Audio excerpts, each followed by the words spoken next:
3, 2, 1. Oh, I guess I was a little off there. Sorry.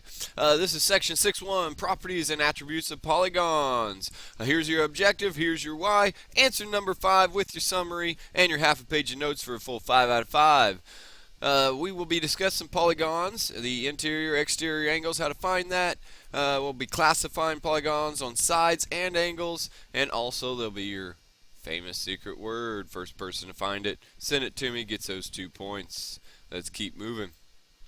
Alright, a couple definitions real quick. A diagonal is a segment that joins two non-consecutive vertices. So if I was to quickly grab let's say a rectangle real quick here, then if I went from this vertice directly across, non-consecutive means, well, consecutive would mean right next to, so non-consecutive would mean we need to skip the one right next to it. So right here would be a diagonal of this rectangle.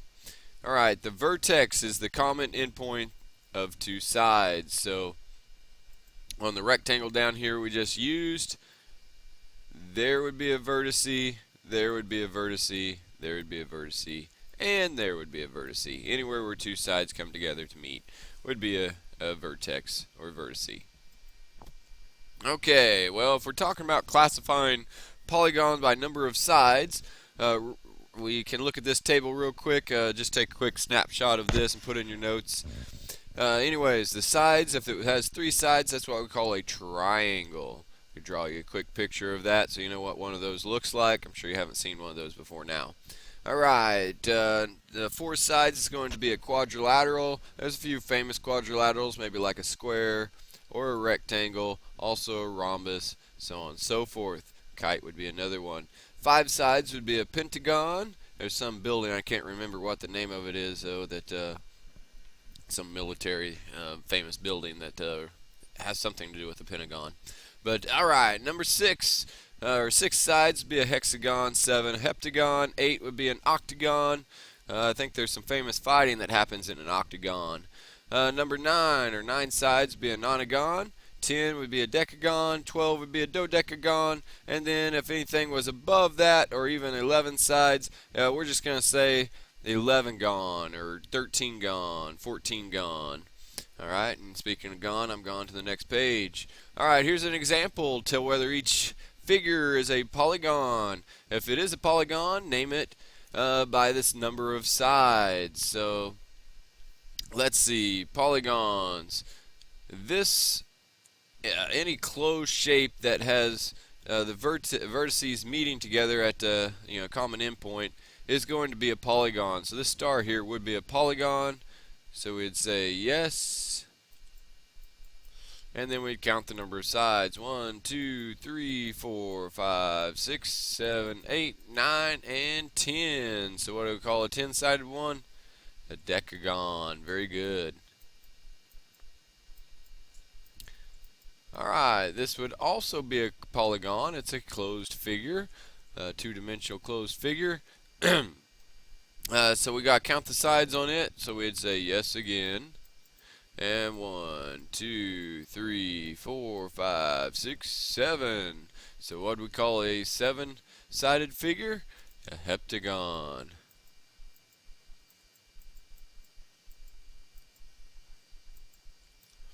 Alright, this one right down here. Notice it is a closed figure, but it's made up of an ellipse or arcs for some of the sides. So this one is just going to be a no, it's not a polygon. This one here, notice is a polygon. Every one of the sides is closed. So we got 1, 2, 3, 4. So we'd list it as a yes and a quadrilateral. Abbreviate that a little bit, save some time on some writing. Alright, let's keep moving. Regular geometry class would be doing 2, 4, 16, and 18 from page 386. We're going to keep on moving with the iPad class here. Alright, a regular polygon is both equilateral and equiangular. Equilateral means all the sides are the same length. Equiangular means all the angles are congruent. So if we had a regular polygon right here, we'd have all the sides marked congruent, and we'd have all the angles marked congruent. That's what would make it a regular polygon. Alright, let's keep moving. Let's see, convex and concave.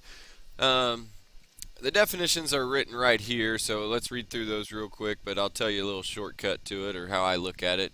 In a convex polygon, each of the interior angle measures is less than 180 degrees. So on the interior, less than 180 degrees. Remember, 180 degrees is a straight line, so all of these angles on the interior would be less than 180 degrees. Now on this one down here, one that's concave, is going to have at least one that is more than 180 degrees. So right here, if we made a straight line, notice that that's a little bit bigger as it bows right here, so that one would definitely be concave. Another way to look at it is, if I was to choose any two interior points on my polygon and connect a segment between them, if for any segment that I could draw, that segment lies completely inside, it's going to be convex. If there is a segment that I can draw that any part of the segment is outside the polygon, then it's going to be concave. Also, I think I've heard it called where this is a little cave, a little indented, you could look at it as a cave of that polygon. Alright, let's keep moving here. Tell whether each polygon is regular or irregular. Tell whether it is concave or convex. Alright, this one here, notice that the markings, all the sides are congruent, so it's equilateral, but the angles, the opposite angles are congruent. Not all the angles would be congruent, so it's going to be irregular. And then tell whether it is concave or convex. Well, this one, no matter where I draw my segment, it's always going to lie on the inside of that polygon, so that's going to be convex. Okay, let's see, this polygon doesn't have any markings, so I guess we can't assume that any of the sides are congruent. Plus, these two angles wouldn't be congruent, so this is going to be irregular again. And if I drew this segment right across the ends of the stars, that segment's going to be outside, going to make it concave. Alright, we got a little square down here, it looks like. We got all the sides marked congruent. All the angles are right angles, so they're going to be congruent. So this is going to be a regular, and it's going to be convex.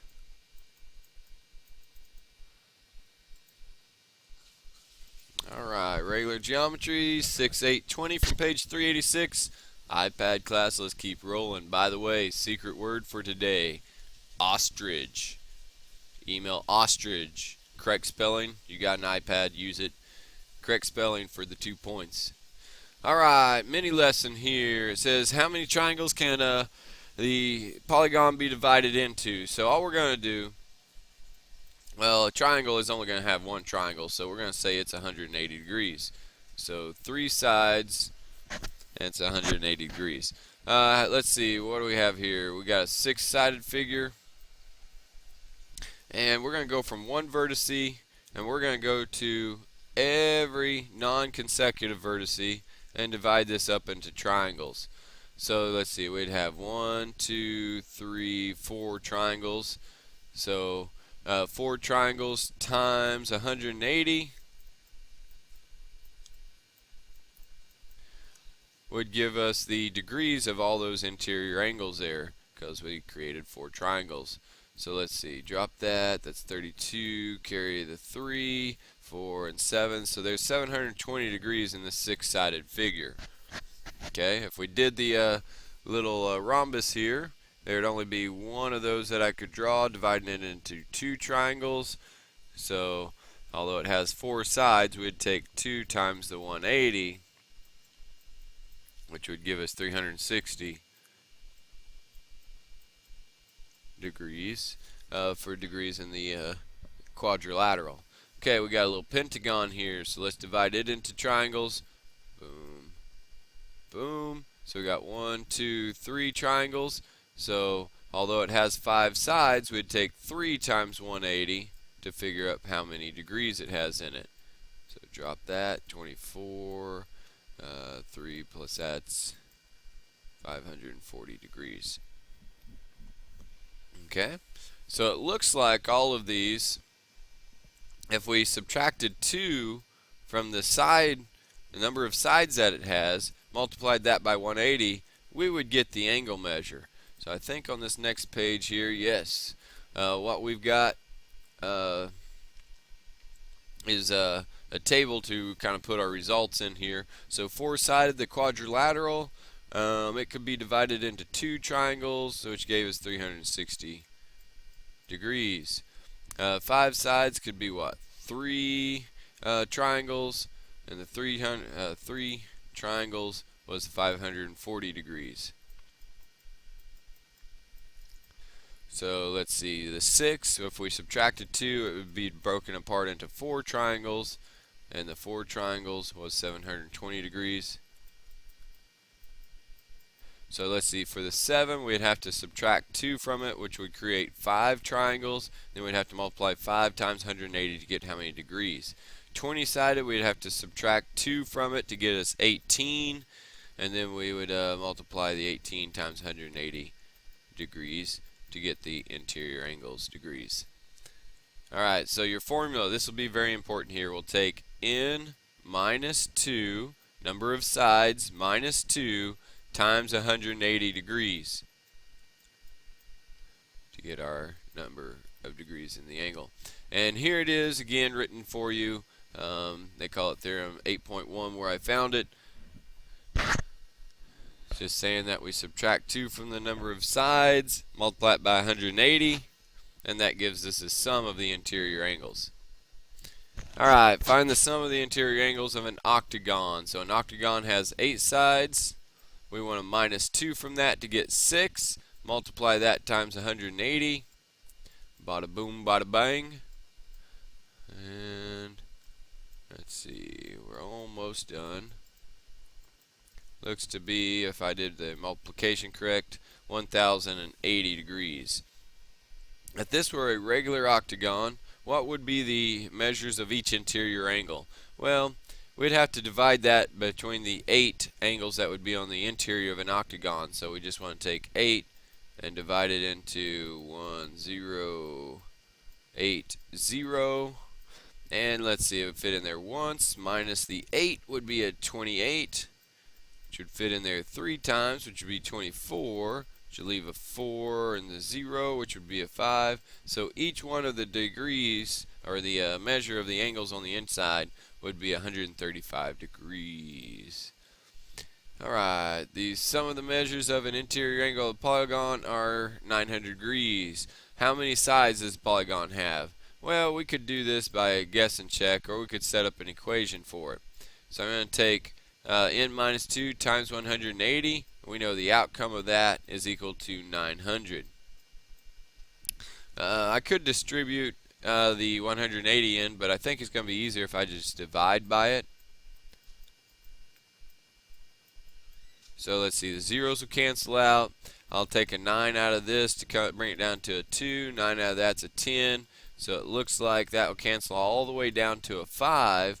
So n minus 2 equals 5. So if I add 2 to both sides, n would equal 7. Bam. Alright, few more examples here. Gotta kind of hustle it up here. Quadrilateral, remember, has 360 degrees in it. So if I just subtract or add these 3 up and subtract from the 360 degrees, I'll have how many degrees are in this. So that's what? 70, 80, 180 plus 108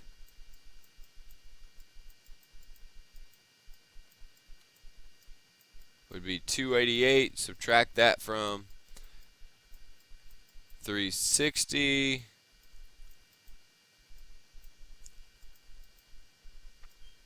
Would be a 72 degrees for this last one right here. Alright, looks like I'm going to have to do 2 videos on this. So this is Mr. Lane signing off from OHS High School. See you next time.